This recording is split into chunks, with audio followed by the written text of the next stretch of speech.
Hello everyone and welcome back to a new video. I am Yasin for my digital softwares. In today's video, I will show you how to use the GodMode feature in your Windows operating system.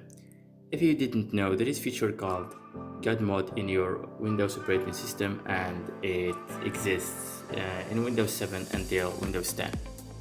And I don't know about Windows 7. And to do that, just make a new folder. Then name it with this text. You'll find it in the description below.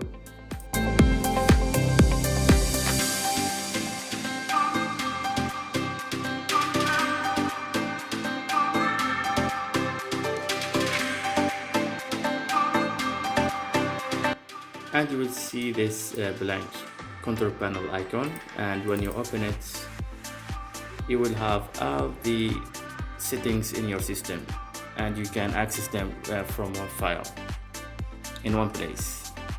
And that's what I have for this video, guys. I hope you will like this feature, and don't forget to give this video a like and subscribe to my channel, and I'll see you next video. Goodbye.